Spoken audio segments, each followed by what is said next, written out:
Viva e bem-vindos a mais um Dúvidas Públicas. Hoje, na entrevista de Economia da Renascença, vamos falar da guerra das tarifas, da dívida externa portuguesa, da dança de cadeiras do BCE e da política monetária, tentando não perder de vista a velocidade a que o mundo tem estado a mudar e as declarações que têm sido proferidas por estes dias no Fórum Económico Mundial em Davos. O nosso convidado é doutorado em Economia pela Universidade da Carolina do Sul, depois de uma licenciatura em Engenharia Eletrotécnica e de Computadores na Universidade Técnica de Lisboa. É professor associado, com agregação do ISEG. As suas áreas de interesse são, sobretudo, finanças públicas, macroeconomia, política económica, moeda e banca. Tem ainda anos de experiência internacional em países como Alemanha, França, Brasil ou Estados Unidos. É autor ou coautor de mais de 40 publicações, centenas de textos de análise e de opinião, nomeadamente na imprensa nacional. Participou em mais de 90 conferências, sendo coautor de propostas de reestruturação da dívida externa de Portugal, uma delas no âmbito da Comissão nomeada pelo Governo, agora num outro estudo a pedido da Confederação do Comércio. Participou em audições públicas perante comissões da Assembleia da República, da Assembleia Legislativa da Madeira ou do Parlamento Europeu. Ricardo Cabral é o convidado de hoje deste Dúvidas Públicas, entrevista conduzida por Sandra Afonso. E Arsénio Reis, bem-vindo ao nosso programa. Donald Trump diz que quer comprar a Groenlândia e já começou conversações com a NATO esta semana, o que o fez recuar na ameaça de novas tarifas. Ursula von der Leyen foi clara em Davos. A Presidente da Comissão Europeia disse, e cito, soberania e integridade territorial da Groenlândia e da Dinamarca são inegociáveis. Acredita que os Estados Unidos e a União Europeia vão conseguir resolver este impasse pela via diplomática e com que custos?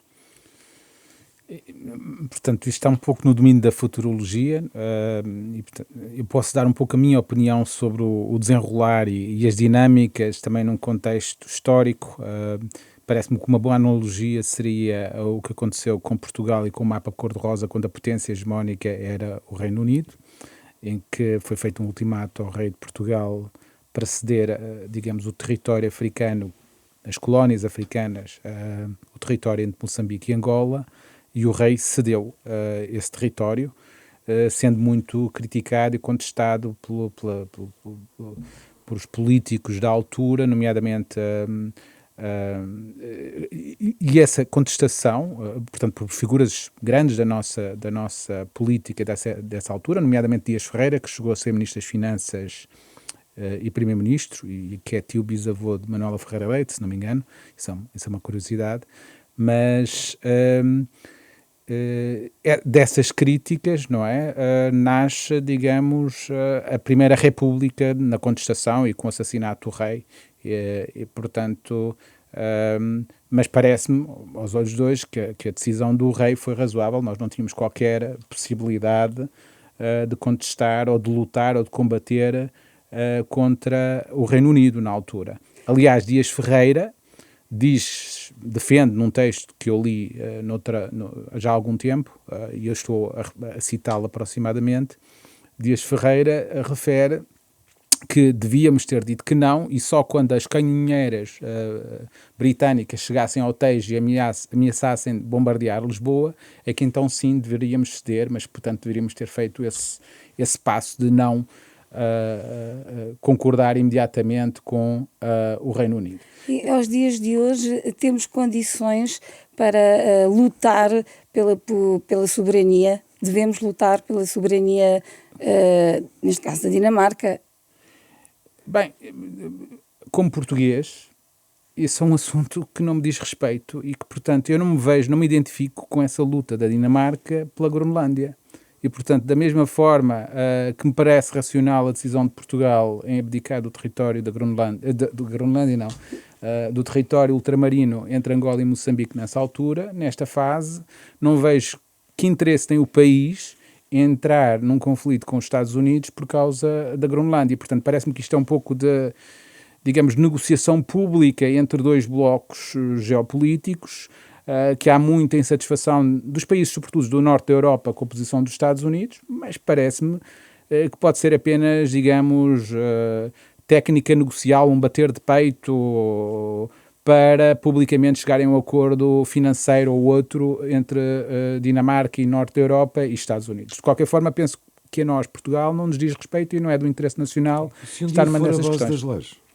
Não precisaremos do apoio de todos os outros países europeus também? Essa é uma excelente questão, mas parece-me que nessa altura também, se for abaixo das Lajes e se forem Açores, que eu gosto muito dos Açores, que acho um território lindo e um território nacional, um território que não era habitado, em que a população é portuguesa, mas se for os Açores e se for os Estados Unidos a ameaçar Portugal, nós não temos qualquer hipótese, em termos realísticos, de contestar a pretensão dos Estados Unidos, e nesse caso o que nos compete é assegurar que os povos portugueses que vivem nos Açores sejam, os interesses desses povos sejam acautelados, nomeadamente a proteção da língua, a proteção das relações com Portugal, o acesso das ilhas dos Açores a Portugal, mas não me parece que é realista pensar que nós vamos combater e impedir os Estados Unidos de tomar conta dos Açores, não é? Disse que não temos, nós, Portugal e portugueses, não temos interesse nesta questão, mas uma das ferramentas utilizadas por Trump foi o aumento das tarifas alfandegárias, o que nos afeta diretamente também a nós portugueses. Não, porque Trump desenhou as tarifas alfandegárias só para 8 países do norte da Europa, não aplicou a Itália, Portugal, Espanha, etc. Portanto, a nós nem sequer foi uma estratégia inteligente dos Estados Unidos, que foi só ameaçar os países que estavam mais ligados à Dinamarca e aos interesses da Dinamarca, não é? Portanto, uma estratégia de dividir para reinar um pouco, mas não afetou a economia portuguesa diretamente, não é? Mas ao fazer com que a União Europeia deixasse cair o acordo que já estava mais ou menos, que já estava desenhado com os Estados Unidos, isso não afeta Portugal? Perdão, pode repetir? Havia um acordo comercial desenhado com os Estados Unidos. A União Europeia agora não avança porque há este impasse em relação à Groenlândia. Portugal, por essa via, não fica afetado? Para já ainda não há consequências. Isto faz parte desse processo negocial, deste bater de peitos entre a Europa, portanto, deste teatro kabuki que se está a fazer para tentar negociar, melhorar a posição negocial de parte a parte. Mas, Ricardo Carvalho, só para ficar claro para quem também nos ouve, ou seja, nós ainda não estamos a pagar mais tarifas quando exportamos, nem os Estados Unidos estão a pagar mais. Eu não sei exatamente, mas penso que a tarifa que é aplicada neste momento aos bens importados, penso que foi esse o teor do acordo. Portanto, a União Europeia concordou em não retaliar contra as tarifas dos Estados Unidos e as exportações, sobretudo de bens da Europa, da União Europeia para os Estados Unidos, estão sujeitos a uma tarifa que, se não estou em erro, é de 15%, exceto para certas categorias de bens que têm tarifas diferentes, nomeadamente parece-me que há, em relação aos produtos farmacêuticos sobre os quais a Europa tem um grande excedente comercial com os Estados Unidos, mas que não afetam diretamente Portugal, afetam mais outros países da União Europeia. Há outros regimes, em particular, também sobre o aço. Portanto, é um regime complexo, com muitos detalhes, mas a tarifa fundamental é 15% e a União Europeia não retaliou. E o argumento dos Estados Unidos é que nós temos o IVA que se aplica às importações e temos um elevado excedente comercial e, por essa razão, a União Europeia decidiu não aplicar nenhuma contratarifa e chegamos a esse acordo com os Estados Unidos. Mas a situação é volátil, portanto isto muda quase de dia para dia e é difícil perceber o que é que vai acontecer, não é? A União Europeia está a saber negociar com Donald Trump? Não me parece que tenha tido as melhores posições negociais e parece-me que digamos, alguns dos nossos líderes estão a ser criticados precisamente por isso, em relação à posição negocial com os Estados Unidos, nomeadamente em relação à guerra das tarifas aduaneiras. Sim, parece-me que há vários problemas, não é só com Donald Trump, porque Donald Trump não está sozinho, mas há, digamos, um grupo que pensa e que apoia Donald Trump e que pensa como ele, não é? Portanto, apesar de nos poder parecer que a decisão de Donald Trump de anexar ou adquirir a Groenlândia é só uma ideia do Donald Trump e que está a agir como, digamos, um imperador ou um rei sem noção das limitações e das regras de boa conduta internacional. Mas está a falar de apoios internos ou externos? Apoios internos. Parece-me que há muita gente, muitos decisores, muitos americanos que se revêem na decisão de Trump. Portanto, esta ideia de expandir o território dos Estados Unidos já vem de longe e é uma ideia que é encarada com agrado por segmentos importantes da população americana e dos decisores políticos americanos. Talvez isso explique a falta de travões internos, apesar de alguma contestação que tem surgido até no Senado, não há nada que até agora tenha travado efetivamente esta política externa que podemos dizer, podemos considerar errática, de Donald Trump. Portanto, o facto da operação de sequestro de Nicolás Maduro ter tido tanto sucesso deu algum apoio tácito a Trump e às suas iniciativas. Ele recolheu apoios de senadores importantes dos Estados Unidos que louvaram publicamente essa ação. Um dos herdeiros do Rothschild também louvou publicamente essa ação do Donald Trump e, portanto, ele está, digamos, entusiasmado. Ele e, digamos, o grupo próximo dele na administração americana estão entusiasmados com os resultados das ações unilaterais e mais agressivas que tem tomado, não é? Mas vemos o Departamento, por exemplo, da Defesa americano a mudar de nome de Departamento da Defesa para Departamento da Guerra. Vemos o secretário de Estado, Marco Rubio, a defender que Cuba tem que mudar de regime e, portanto, vemos uma posição mais assertiva dos Estados Unidos, que não é só Donald Trump que preconiza, não é? Portanto, a equipa, o gabinete mais próximo do Donald Trump está alinhada nessas pretensões de visão para o desenvolvimento do país. E parece-me que Donald Trump gostaria de deixar o legado aos Estados Unidos, de aumentar a área territorial dos Estados Unidos, não é? Também me parece que para os Estados Unidos, em termos mais geopolíticos, mais do que economia, e geopolítica não é a minha área de especialidade, mas em termos geopolíticos interessa aos Estados Unidos crescer em termos geográficos, mas também em termos de população, para fazer face aos outros blocos económicos e políticos que estão a emergir, nomeadamente China, Índia.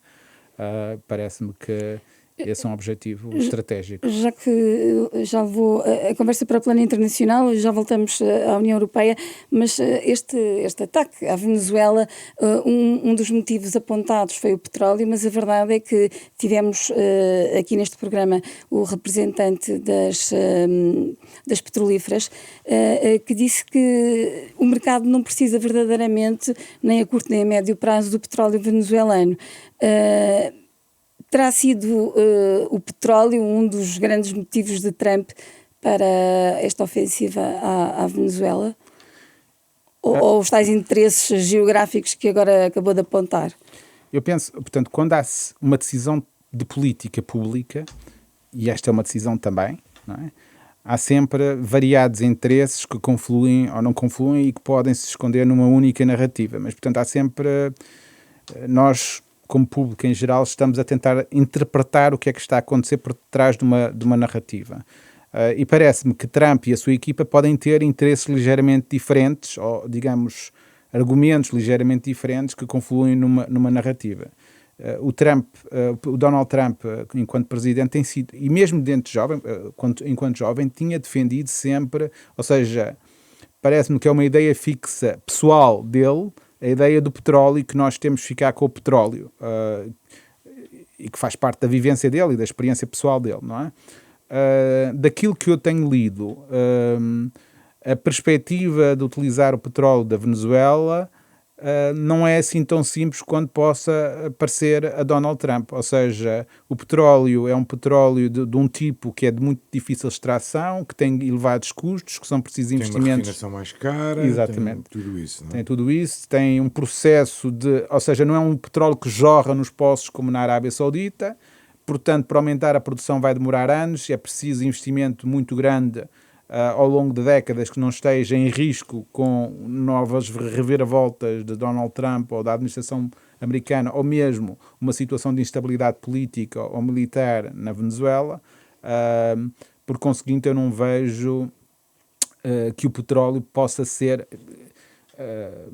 Claro que o petróleo neste momento, está a ser um meio de receitas para o presidente Trump. Não é? Ele está a depositar as receitas das vendas de petróleo que está a obter da Venezuela numa conta no Qatar, à revelia, aliás, do que os próprios processos americanos determinam, porque as contas, aliás, como acontece em Portugal, não é? Temos o processo orçamental obriga a não ter sacos azuis com contas à parte. Transparência. Não é? A transparência, uma unificação das receitas e, portanto, isto são fundos que estão a ser alocados e que estão sob controle pessoal de Donald Trump e não da administração americana, no que é, de acordo com aquilo que eu li, uma violação da lei americana.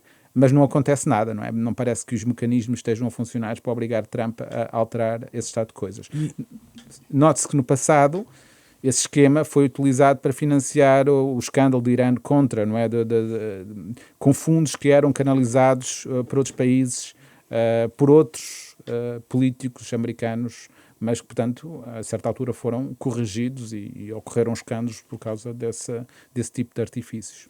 Às próprias empresas norte-americanas investir, enfim, fortemente, porque implica esse investimento, num país que tem um regime, neste momento, pelo menos, altamente instável, e onde algumas delas já perderam muito dinheiro, faz sentido? A Chevron está lá e tem uma boa relação com o Estado venezuelano, e a Chevron disse que sim, mas a Chevron está lá já há muito tempo e vai continuar a investir. A Exxon, que foi expropriada, provavelmente não faz sentido voltar. Mas, por exemplo, a Halliburton, quando foi da reunião com o presidente dos Estados Unidos, disse, nós estávamos lá até 2019, mas ele não disse isto diretamente, mas disse a sua administração anterior aplicou sanções à Venezuela e nós fomos forçados a sair da Venezuela. Ou seja, quem obrigou a Halliburton a sair da Venezuela foi a própria administração Trump, que agora quer que a Halliburton volte à Venezuela. Portanto, não é um quadro simples e, digamos, se eu estivesse no lugar de decisores de empresas petrolíferas, que não sou, nem pouco mais ou menos, mas compreendo as dúvidas. Há muitos fatores de risco, nomeadamente da própria administração americana, devido à instabilidade das políticas e à falta de continuidade nas políticas dos Estados Unidos. Não é? Portanto, é mais fácil, sobretudo nesses investimentos de longo prazo, ter relações estratégicas de longo prazo que duram, do que propriamente estar sujeito a grande volatilidade nos processos e nas relações entre os dois países. Mas, por exemplo, parece-me que a Chevron já anunciou ao presidente Trump que vai aumentar o investimento e que vai aumentar a produção petrolífera, não é? Voltando a olhar um bocadinho para a questão europeia, porque nós passamos de uma dependência energética da Rússia para alguma dependência agora dos Estados Unidos. Isto ou seja, esta dependência energética da Europa é um problema que deixa a região claramente vulnerável e não há uma aparente solução para ele. Neste momento estamos muito mais vulneráveis do que estávamos antes, isso é verdade. Porque sem alternativa de alguma forma, não é? Exatamente. Excluímos as importações de gás natural russo, aliás, aplicando as últimas sanções até proíbem importações de gás natural liquefeito da Rússia.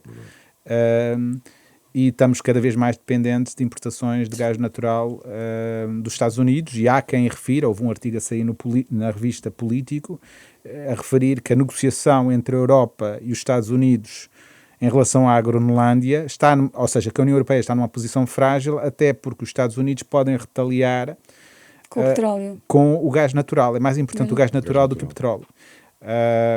E se retaliar em relação ao gás natural, a indústria europeia, nomeadamente a indústria alemã, que já se ressente do aumento dos preços do gás natural, poderá ser mais afetada do que já está, não é? Portanto, a Europa não está, terá de repensar a sua política, e por isso é que também se vê alguns sinais dos principais líderes europeus a dizer que é necessário falar novamente com a Rússia, não é? Portanto, não me parece que isso seja completamente por acaso ou porque eles não estejam... que eles queiram reatar as relações. Não, acho que há aqui o sentimento que há aqui uma dependência muito grande e que não tem instrumentos para negociar com os Estados Unidos. Aliás, vê-se isso também nas posições do Canadá e do Primeiro-Ministro do Canadá, que fez uma visita muito importante à China, a Pequim, e que se reuniu com o presidente chinês. Vê-se também as declarações do primeiro-ministro Mark Carney em Davos, que são um balde de água fria, não é? São chocantes, em que ele diz que há uma ruptura. Foi muito direto. Foi muito direto, utilizou uma linguagem que não estamos habituados a ver em líderes ocidentais. Na política, não é? Na política, e que disse que a rules-based order, a ordem baseada em regras, morreu, e que é uma farsa, e que, portanto, é necessário novos equilíbrios. E parece-me que outros políticos europeus vão seguir as passadas de Mark Carney. Portanto, estão já... O Macron convidou a China a investir na Europa. Era justamente sobre isso que queria falar consigo. Há aqui está-se a reajustar o comércio internacional com um grande peso para a China, que até já recuperou as perdas com esta política norte-americana, mais do que recuperou o que tinha perdido. As exportações... A China é uma economia de grande dimensão. Está-se a tornar, se já não é, o maior mercado mundial. Quer dizer, são 1,4 mil milhões de pessoas, o rendimento está a aumentar muito. Portanto, mesmo para empresas multinacionais americanas, o mercado chinês é um dos principais mercados, se não já o principal mercado, portanto, maior que o mercado americano, que apesar do maior rendimento per capita, são 300 milhões de habitantes. Não é? Portanto, 300 milhões versus 1,4, é claro o que é que está a acontecer. E, portanto, apesar das exportações chinesas serem importantes e da China ser, digamos, a fábrica do mundo e ter grandes excedentes comerciais na área de bens, as exportações para os Estados Unidos representam, se calhar, 2% do PIB. Portanto, mesmo que as exportações diretas para os Estados Unidos, mesmo que as exportações para os Estados Unidos diminuíssem completamente, e é impossível porque não há fornecedores alternativos, os Estados Unidos precisa destas exportações,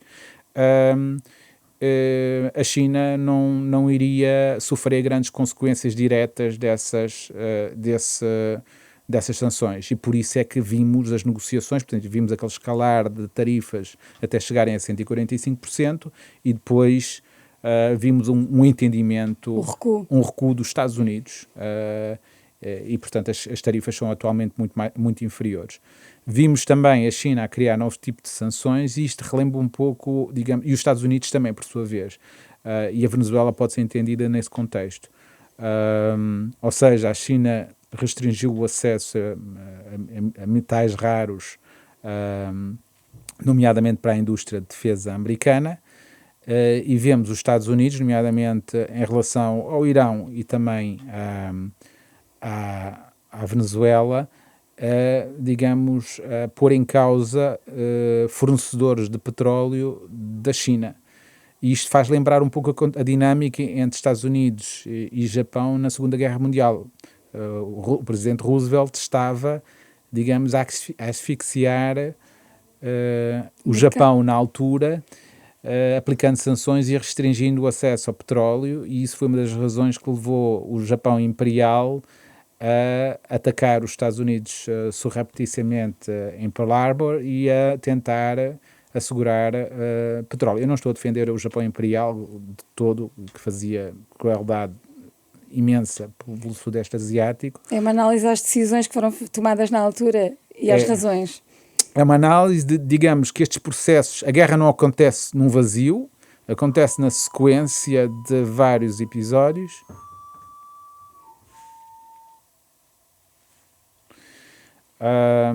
E que, digamos, este passo de ataque a energia ou matéria-prima fundamental para o funcionamento da economia é já um princípio de uma guerra, não uma guerra física, cinética, mas uma guerra comercial já muito intensa e subreptícia, porque a generalidade das pessoas não se apercebe que isto está a ocorrer, não é? Percebe-se quando chega à carteira, não é? E a propósito disso, Donald Trump tem insistido no impacto positivo das políticas e das medidas que tem tomado. esta semana repetiu várias vezes, desde a conferência que deu na Casa Branca até às várias vezes em que teve a palavra no Fórum Mundial de Davos. Ao contrário daquilo que tinha sido antecipado por vários analistas e economistas, que estas medidas teriam um impacto negativo na economia doméstica. Onde é que está a verdade? O consenso é esse que referiu, não é? Que estas medidas têm um impacto e que os consumidores americanos iriam sentir um aumento de preços. Eu não partilho um pouco dessa visão e parece-me que estamos todos, portanto, os economistas estão a correr atrás dos acontecimentos, não é?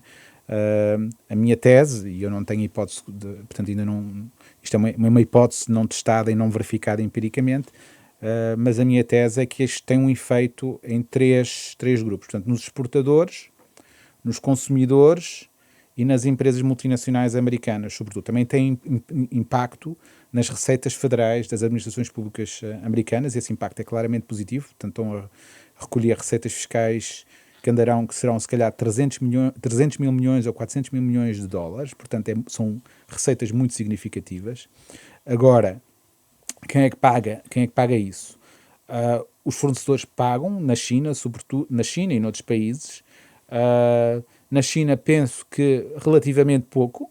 Porquê? Porque, por exemplo, uns telemóveis da Apple que se vendam por $1.000 nos Estados Unidos, o valor acrescentado na China, havia algumas estimativas que eu vi que era de $60. Portanto, temos as componentes a entrarem, todo o processo de fabrico, e o valor acrescentado que ficava retido na China era de $60.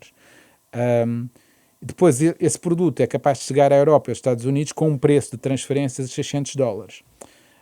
E isso acontece para telemóveis, mas acontece para sapatilhas e outros produtos, e por isso é que vemos anúncios de empresas chinesas a dizer: nós conseguimos vender isto muito mais barato que os produtos que chegam aos vossos mercados.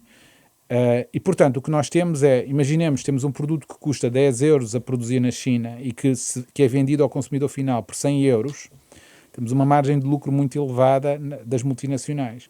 Quando a tarifa aumenta muito, porquê é que as empresas fazem isso? E fazem isso por planeamento fiscal, nomeadamente porque conseguem direcionar parte desses lucros para paraísos fiscais, como a Irlanda, que é o que acontece com algumas multinacionais importantes que eu não vou referir. Mas se vocês importarem um produto ou comprarem um produto aqui em Portugal de algumas dessas empresas, o produto vem da China, é remetido da China, mas a fatura vem da Irlanda.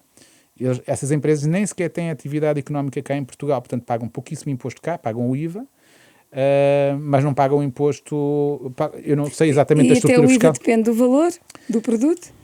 Sim, mas vamos admitir, pagam o IVA a 23%, mas, digamos, a margem de lucro enorme que está entre o preço de produção, se for $200, e o preço final, $1.000, por exemplo, fica toda na Irlanda e não paga impostos nem em Portugal, nem paga impostos nos Estados Unidos, porque tem um regime fiscal especial e toda uma estrutura fiscal otimizada para minimizar a carga fiscal.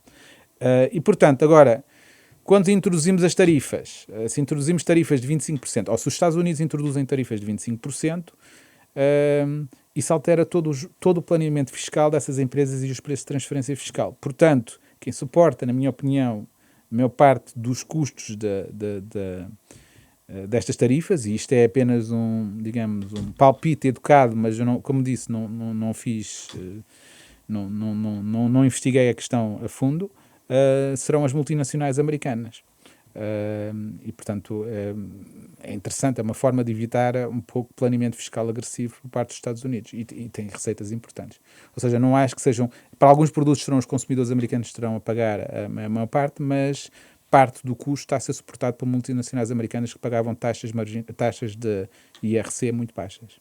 Parece que estamos a falar de coisas que duram há 10 anos e este segundo mandato começou há um ano atrás, não é? Exatamente. Fez, aliás... Agora um ano. Tudo isto que está a acontecer será recuperável depois desta presidência, em sua opinião, ou não? O mundo vai mudar, portanto... Vai ou já mudou definitivamente? Já mudou, está em mudança, portanto eu não sei exatamente como é que vai mudar, mas, por exemplo, e parece-me que a Groenlândia vai ser adquirida pelos Estados Unidos, portanto, nem que seja essa visão, no fim do mandato vai estar uma bandeira americana naquele espaço que é a Groenlândia. Eu parece-me O que que é um bocadinho o mundo a sucumbir à lei do mais forte. Sim, já foi assim noutros tempos. E houve um tratado no passado para evitar esse tipo de comportamento da lei do mais forte, que vigorou durante muito tempo, mas depois tivemos a Primeira Guerra Mundial, a Segunda Guerra Mundial, e de facto, não sei que lhe diga, portanto, parece-me que há esse risco. Claro que estamos numa situação em que, devido ao armamento e à tecnologia que existe, há que ter extrema moderação no uso da lei do mais forte, porque pode haver erros de cálculo, erros de avaliação da relação de forças e que podem conduzir a uma guerra nuclear, que seria o fim da humanidade. Portanto, parece-me que esse é o principal risco a ter em atenção neste momento e que, portanto, vejo com alguma preocupação o que está a ocorrer, porque é muito arriscado, não é? Portanto, o mundo pode acabar de um momento para o outro se não houver aqui uma relação mais civilizada e se voltarmos a recorrer à força das armas. Esta semana, Donald Trump afastou a possibilidade de uma terceira guerra mundial. Declarações que valem o que valem, não é? Alguém que diz a mesma coisa e o seu contrário várias vezes, mas o que eu lhe queria perguntar é que armas é que tem a União Europeia para negociar com os Estados Unidos neste momento, além das tarifas? Se tem... As tarifas é uma arma forte, mas eu acho que não tem armas credíveis, porque se fez um desarmamento, é um pouco o que o primeiro-ministro belga disse que nós éramos vassalos felizes, mas não queremos ser escravos miseráveis, não é? E eu estou aqui a parafrasear as declarações do primeiro-ministro da Bélgica, e parece-me que houve essa aceitação tácita do papel dos Estados Unidos em vários campos, militar, económico, portanto não temos autonomia estratégica quase nenhuma. Portanto, as ferramentas de retaliação que os Estados Unidos têm, e eu já referi algumas, o gás natural, mas as plataformas, os softwares, temos um grau de dependência dos Estados Unidos que é inconcebível entrarmos em conflito, e nem me parece que vai ocorrer, nem parece que de parte a parte haja essa vontade. Agora, é preciso, digamos, planear o desenvolvimento económico do país e como é que isso se faz, e eu estou a falar da União Europeia, mas também faço de Portugal em relação à União Europeia, não é? A partir do momento em que há decisões que são contrárias ao nosso interesse nacional e que somos forçados a tomar porque estamos na União Europeia, não é razão para entrarmos em conflito, mas temos de saber preservar um pouco da nossa soberania económica, aliás, é o que eu refiro aqui um pouco no meu livro, e de negociar alguma autonomia estratégica e, digamos, compete aos decisores nacionais e compete aos decisores europeus assegurar o bem-estar dos seus povos, mesmo nas relações com os aliados. Portanto, isso significa definir estratégias e definir procedimentos para isso, sem querer entrar em conflito, porque realisticamente, neste momento, nós não temos qualquer hipótese de entrar num conflito sério com os Estados Unidos. Não é? E Portanto, as estratégias também às vezes são, enfim, um bocadinho confusas, mas queria ouvi-lo sobre isso. Porque na semana em que os líderes europeus, pelo menos, esboçaram fazer frente à Casa Branca, acabaram, por outro lado, por adiar em mais de um ano o acordo com o Mercosul ou enviá-lo para o Tribunal Europeu de Justiça. Compreende esta decisão e este caminho? O acordo do Mercosul teve protestos dos agricultores, porque assim, qualquer acordo há partes ganhadoras e há partes perdedoras, e o Brasil tem um setor agrícola muito pujante, muito forte, muito competitivo. O setor agrícola na Europa está há muito tempo a definhar e sob grande pressão, e um pouco sobre, digamos, não é prioridade para os decisores políticos europeus. E, portanto, as manifestações e o movimento de força do setor agrícola europeu é compreensível, mesmo contra Macron. Macron foi forçado a ir para um bunker no Parlamento francês. Mas a questão dos agricultores é com o orçamento e a reformulação da PAC, porque vão receber menos dinheiro. É sobretudo essa e não o Mercosul. aquilo que eu vi e São li as duas, no fundo, não é? nas protestos dos agricultores franceses em França, em que foram muito violentos, como sempre, e obrigaram Macron a Tem refugiar-se mais no voz na foi Europa. por causa do Mercosul. Mercosul. E é compreensível porque são dinâmicas diferentes, não é? Portanto, Acha que era impossível avançar com o acordo sem passar pelo Tribunal Europeu? claro, era possível. Portanto, isto é um subterfúgio para adiar a decisão e para evitar o conflito neste momento. Pode ser na expectativa que os agricultores se esqueçam. Não faço ideia qual é a estratégia dos decisores europeus e também não conheço o acordo em detalhe. Quais são as vantagens, quais são as desvantagens. Eu sei que há economistas que no Brasil criticam muito este acordo como não sendo benéfico para o Brasil. Portanto, de parte a parte, há críticas a este acordo. Isso às vezes pode querer dizer que é um bom acordo, não é? Não, porque é muito difícil antecipar, não é? Pode haver, por exemplo, este acordo pode beneficiar indústrias europeias e prejudicar o setor agrícola. E no cômputo beneficia mais a Europa do que o Brasil ou que a América do Sul. De fora nós não conseguimos avaliar isso e mesmo quem anda a negociar tem os seus modelos e certamente faz contas. Mas é muito difícil saber como é que se o acordo é benéfico ou não, estando de fora como estou eu. A Sandra vai-me permitir, mas há pouco falávamos de energia, até a propósito da Venezuela, e havia uma questão que lhe queríamos colocar e que acabou por, enfim, ficar no correr da conversa. A nível nacional, há aqui uma questão, enfim, recente em matéria de energia que se prende com o negócio da Galp com a Moeve e que prevê a entrega da única refinaria portuguesa à empresa espanhola.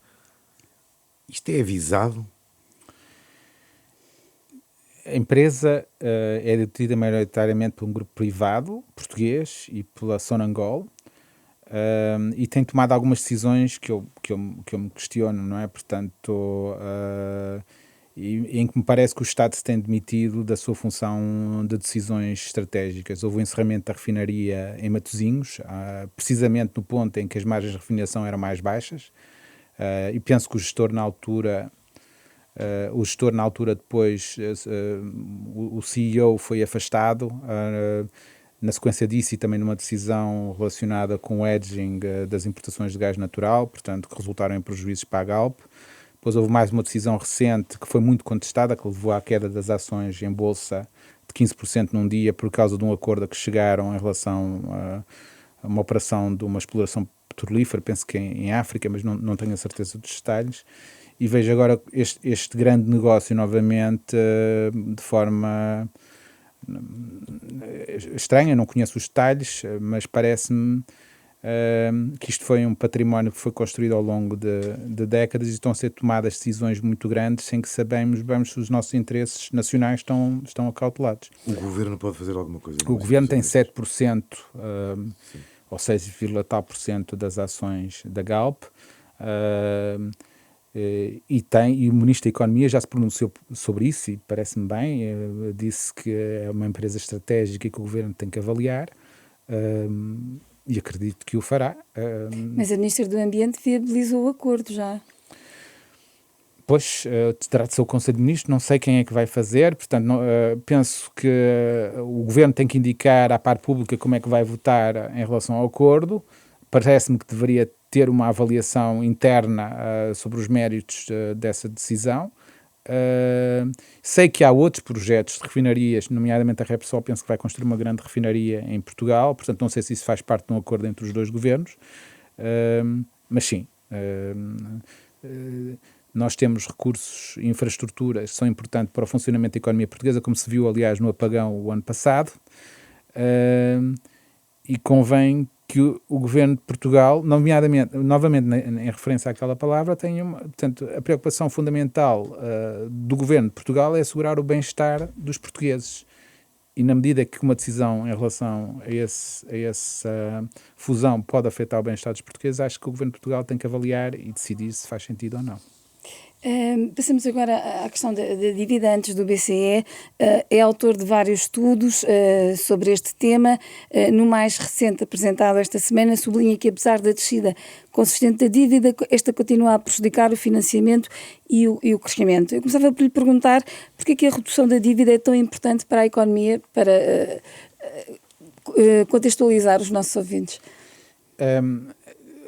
Este livro é sobre a dívida externa de Portugal. As pessoas, portanto, e a opinião pública, os meios de comunicação social tendem a enfatizar a dívida pública e não a dívida externa. E o que nós argumentamos neste livro, neste estudo, é que a dívida externa é mais importante que a dívida pública, que temos que olhar para a dívida externa. A dívida externa é a dívida dos residentes em Portugal, setor público, setor privado, em relação a não residentes. E quando temos uma dívida externa muito elevada, temos que pagar juros e dividendos ao exterior, a propriedade das nossas principais empresas passa para o exterior, porque temos que vender ativos nossos para suportar esta dívida. É isso que distingue, por vezes, estou a perguntar e não a afirmar, a dívida pública portuguesa da italiana, por exemplo, não é? Porque uma está mais, digamos, em casa, no caso da italiana, e a nossa muito mais fora de casa, digamos assim. Exatamente. A Itália quase tem uma posição externa equilibrada. Nós chegamos a ter uma posição de investimento internacional de 120% do PIB, negativa, quando em 96 tínhamos menos 10%. A dívida externa tínhamos menos 3% em 96 e chegamos a um pico em 2010 de 100% do PIB. Nós só não entramos em incumprimento porque estávamos na área do euro, mas a Argentina em 2001 foi à bancarrota com 50% de dívida externa líquida, não é? Portanto, nós estamos numa posição em termos externos muito mais desequilibrada e é uma posição estrutural. O nosso déficit da balança de bens, neste momento, está ao nível do que estava antes da crise de 2010, portanto, antes do resgate. Estamos a ter déficits nominais superiores em percentagem do PIB, não sei se estarão na mesma ordem de grandeza, mas estarão próximos. Portanto, nós, em termos de bens, de balança de bens, continuamos a não ser competitivos, apesar de todos os processos de industrialização ou da atração de investimento direto estrangeiro para o setor industrial, não tem surtido efeito mais do que tinha no passado.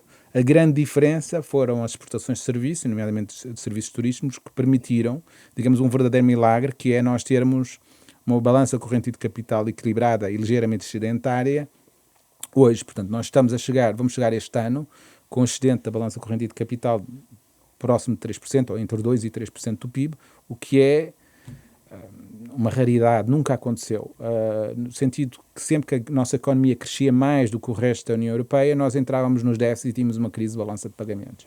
E aqui temos um regime de exceção que só houve um ano em que tivemos déficit desde 2012, um déficit da balança corrente de capital. É a primeira vez que isto acontece na história de Portugal, portanto nos 276 anos da história que existe, desde 1776, da história dos registros que existem, nunca tivemos um período tão longo com excedentes da balança comercial e da balança corrente de capital, presumo eu.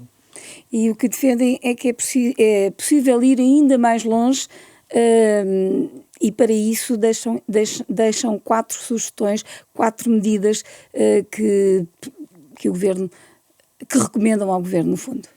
Portanto, a ideia é que estratégias podemos definir para reduzir, ou seja, o Governo, na nossa opinião, não está a prestar atenção a esta questão, considera uma questão menor, portanto, não é só são os governos, uma seção de governos que não ligam a esta variável, ligam muito à dívida pública, ao déficit público, mas não ligam a esta variável. Nós dizemos que esta variável é mais importante que a dívida pública. E, portanto, tem que fazer parte dos planos do Governo e tem que ter uma estratégia para se envolver. A estratégia tradicional é dizer: nós vamos apostar na indústria, vamos industrializar o país e vamos tornar o nosso país muito mais competitivo internacionalmente. Exportar mais bens do que importamos. Nós dizemos isso não é realista, isso não é possível, nunca aconteceu, não vai acontecer. Nós há 276 anos que temos sucessivamente déficits da balança de bens. E a única vez que tivemos excedentes recorrentes da balança de bens foi 42, 45, quando as exportações de wolframio permitiram os excedentes da balança de bens. Portanto, estes projetos de atração de grande investimento direto estrangeiro dão uma ajuda, mas não são suficientes, nomeadamente porque se forem muito rentáveis, há repetrimento dos rendimentos e, portanto, afetam outra componente da balança. O capital não fica no país, para as pessoas perceberem. O capital não fica no país, exatamente, sai pela via de outra balança, como juros ou dividendos. Por exemplo, tivemos agora esta semana a assinatura de mais de 3 mil milhões de investimento em Sines com a presença do Primeiro-Ministro e do Ministro da Economia. São exemplo desse tipo de investimento? É um exemplo desse investimento e é muito importante. Os promotores desse investimento dizem que vai contribuir para um aumento do PIB de 4%, o que significa que, segundo os promotores do investimento, vai gerar muito valor acrescentado, e se for esse o caso, ótimo.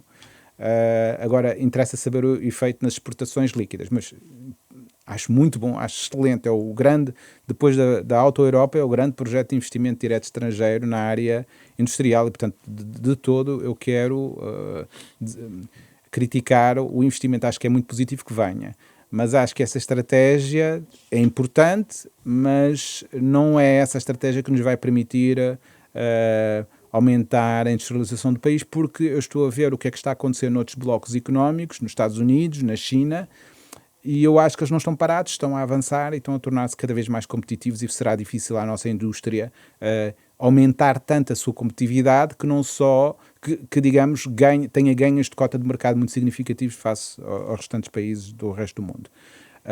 Quais são então as alternativas? E, portanto, eu defendo, sim, continuar a fazer esse esforço de atração de investimento direto estrangeiro industrial e de apoio à indústria, mas acho que temos que seguir uma estratégia diferenciada para não fazer, ou seja, para não entrar de frente, não chocar de frente, não confrontar de frente as estratégias industriais de outros países, nomeadamente da China. E a estratégia que defende são 4 medidas. Uma é através de investimento público estruturante. A China, por exemplo, tem seguido essa estratégia, aumentando o investimento, o estoque de capital público para 150% do PIB. O nosso estoque de capital público anda à volta de 55% do PIB. Já foi mais alto no passado e, portanto, nós devemos nos próximos 10 anos, ou o que a gente defende aqui, aumentar o estoque de capital público para 67% do PIB. Devido ao enquadramento da União Europeia, devemos esquecer estes programas europeus para financiar esse tipo de investimento. Deve ser investimento financiado diretamente através do Orçamento de Estado. E devem ser poucos projetos de investimento. 2, 3 projetos no total, mas que são plurianuais e, portanto, todos os anos a fazer esse tipo de projetos, ou seja, não são projetos de 1% do PIB cada um, para aumentarmos o investimento de 2,5%, 3% do PIB para cerca de 5% do PIB por ano, que nos levará a esse objetivo, mas, portanto, grandes projetos onde possamos ter economias de escala, continuados no tempo, para promover o desenvolvimento da capacidade produtiva da oferta de empresas portuguesas e reduzir os custos de contexto e aumentar o nível de rendimento das famílias. Portanto, isso é uma componente e, portanto, em setores como a habitação, como infraestruturas de transporte, aeroporto, alta velocidade, transvases de água, outros investimentos onde existe capacidade produtiva doméstica como componente de importação baixa, aumentar a taxa de crescimento do país. Tudo sem investimento europeu.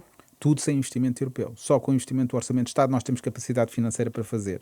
E, sobretudo, os custos de financiamento da República neste momento são de 2,5%, ou inferiores a 2,5%. Portanto, esse tipo de investimento pode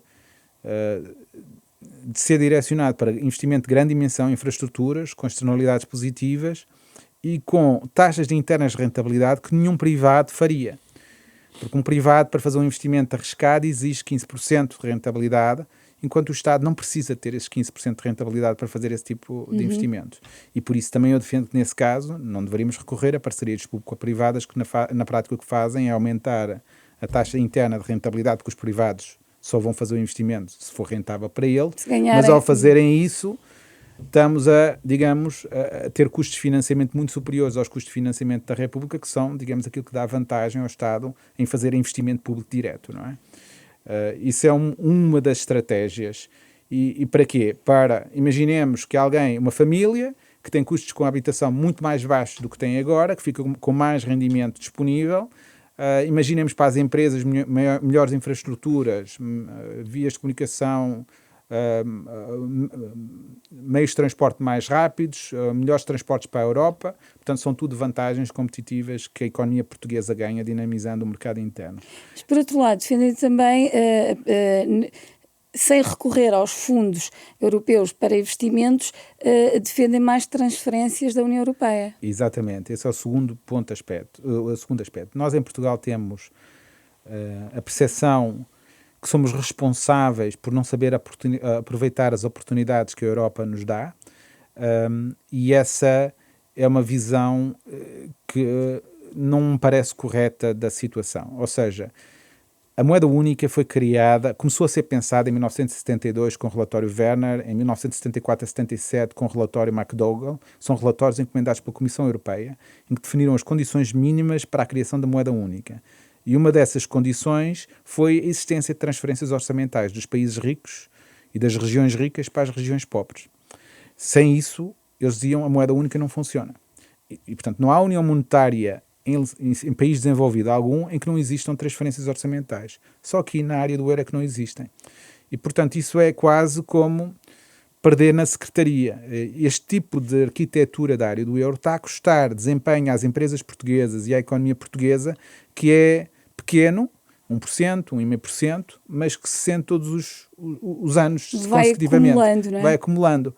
E, portanto, nós não conseguimos que as nossas empresas sejam tão competitivas como as empresas noutros países da área do euro, porque têm desvantagens inerentes, uma fricção, custos ligeiramente mais altos que pagam. Portanto, para serem competitivas, têm que ser muito mais competitivas que empresas de outros Estados-membros da área do euro. Mas isto não é uma realidade só portuguesa, há outros Há Estados-membros. outros Estados-membros. E por isso defendemos aqui que o Governo de Portugal devia estar em negociações com outros Estados na mesma situação e, a nível da área do euro, negociar melhorias à arquitetura da área do euro, que nunca houve a intenção de ter assim. Se calhar a intenção era, vamos avançar assim, depois mais à frente corrigimos. Mas o facto é que estamos há 23 anos no euro e não foram corrigidas essas deficiências. Nunca foram compensadas estas transferências, no fundo, não é? Não foram compensadas, e isso é importante porque cria alternativa a essas transferências é a dívida, que é aquilo que nós acumulamos. Portanto, nós não tínhamos dívida antes de aderirmos ao euro e, de repente, numa questão até 2010, portanto, de 99 a 2010, acumulamos 120%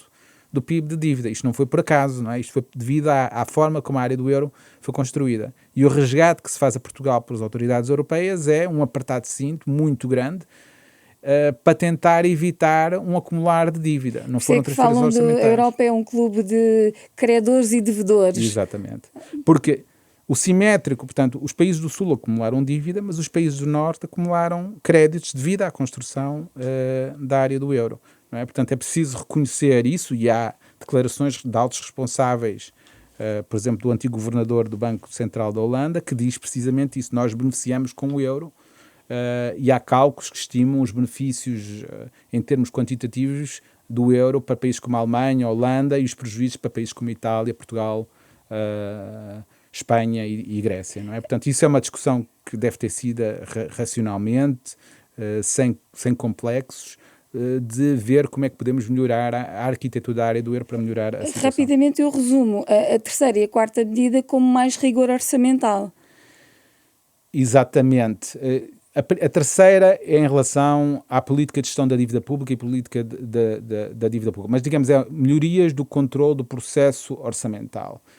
Na primeira é a política de gestão da dívida pública, mas também na lei do orçamento há sempre capacidade que o Parlamento dá ao Governo para se endividar sem sequer passar pelo Orçamento de Estado, sem exigir orçamento retificativo. Isso foi utilizado várias vezes para aumentar a dívida sem que o Governo tivesse que ir ao Parlamento, e, portanto, e a política de gestão de dívida, digamos, o IGCP tem uma autonomia demasiado grande para gerir a dívida como entende, e tem tomado opções que honoraram, na minha opinião, e há muitos economistas que diferem da minha opinião, mas que honoraram a trajetória da dívida pública e que geraram muitos custos, muita despesa pública para a República. Nomeadamente, em 2013, quando se falava em cortar pensões em 600 milhões de euros, o Tesouro estava a gastar mais com juros por opções na gestão da dívida pública e estava a gastar muito mais que 600 milhões de euros por ano.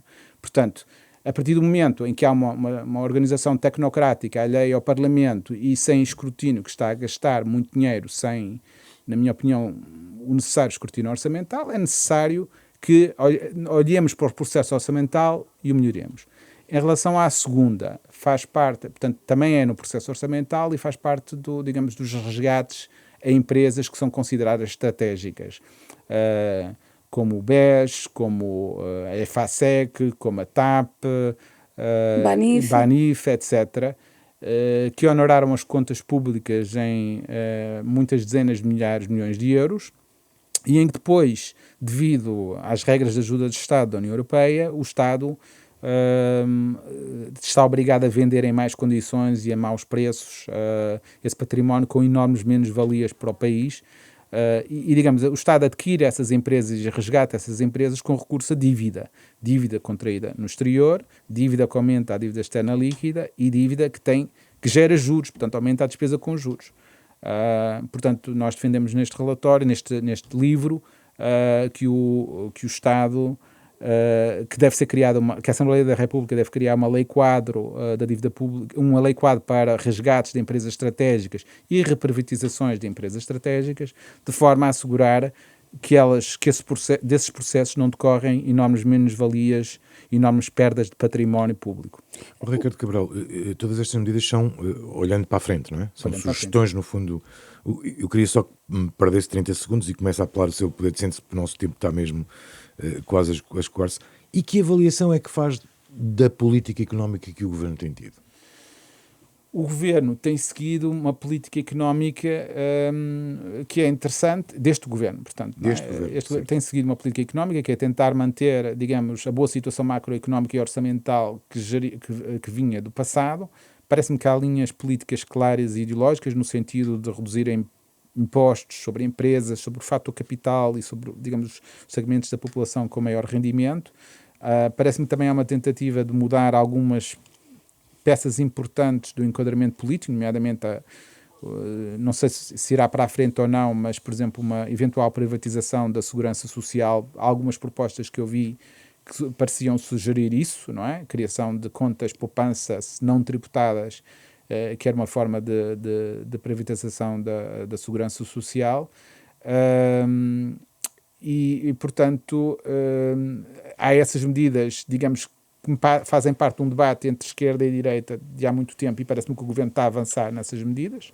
Está a avançar de forma incremental para não ter muito impacto nas contas públicas, mas parece-me que pode haver efeitos não lineares, ou seja, podem vir a custar muito mais em termos de receitas, perda de receita, do que o Governo antecipa.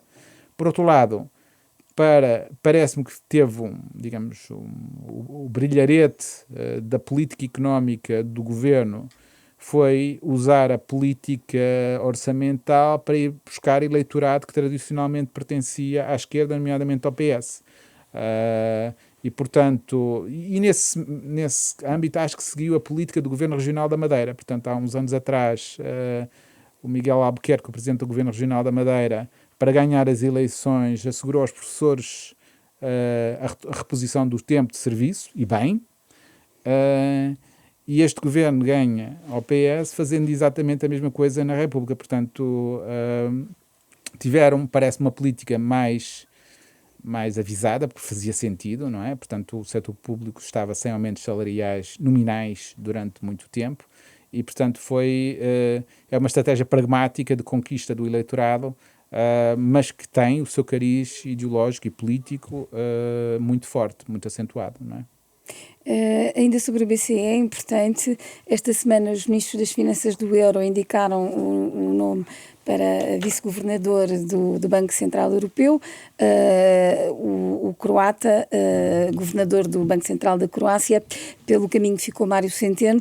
Faltou apoio nacional à candidatura do socialista ou na decisão pesou a eleição no próximo ano do sucessor de Lagarde?